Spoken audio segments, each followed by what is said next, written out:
వంట వంట బాగా జరగాలంటే పంట బాగా పండాలి. మా ఆత్మారాం స్వామీజీ గారి ఆధ్వర్యంలో కొండగట్టు ఆంజనేయ స్వామి ఆలయం నుంచి పాదయాత్రగా బయలుదేరాం అన్నమాట. గిరి ప్రదక్షిణ ఇది చాలా ఆనందంగా ఉంది.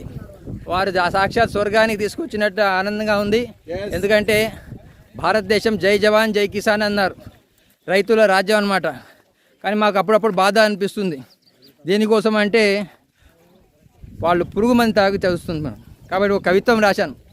పేరు కోసం పాకులాడొద్దు అనుకున్నా, పేరుకున్న చెత్తని తొలగించాలనుకున్నా, పూట అన్నం దొరికితే చాలనుకున్నా, పాట దేశభక్తి గీతం పాడి ఊరు తిరగాలనుకున్నా, పాడి అలిసిపోవద్దనుకున్నా, పాడి పంటల్ని సేంద్రియంగా పండిస్తున్న రైతులందరినీ కలవాలనుకున్నా, పులిలాగా బ్రతకాలనుకున్నా,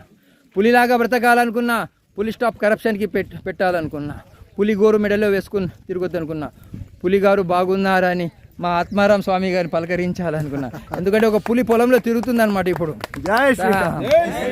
పోజులు కొడుతూ జీవితం గడపొద్దు అనుకున్నా, ఫీజులు కట్టి పేద విద్యార్థులను చదివించాలనుకున్నా, పరుగు పందెంలో గెలిచిన భారతీయ ఆటగాళ్ళని పిలిచి సన్మానించాలనుకున్నా, పురుగు మందు తాగి చావొద్దని రైతన్నలకు వినిపిస్తున్నా అన్నమాట.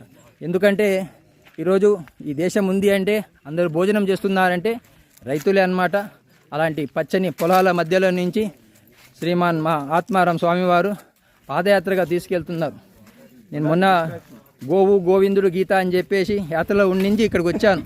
ఎందుకంటే భారతీయుల గోవు సంపద చాలా ఇంపార్టెంట్. కాబట్టి మన గీత మారాలంటే అందరం భగవద్గీత చదువుదాం. మన ఆత్మస్వరూపం అన్నమాట.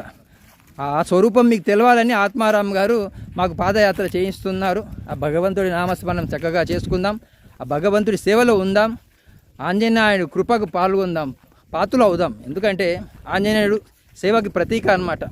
ఆ మహానుభావుల్ని ఆదర్శంగా తీసుకొని ఈ సనాతన వైదిక ధర్మం, హిందూ ధర్మం అన్నమాట. మనం హిందువులం అన్నమాట.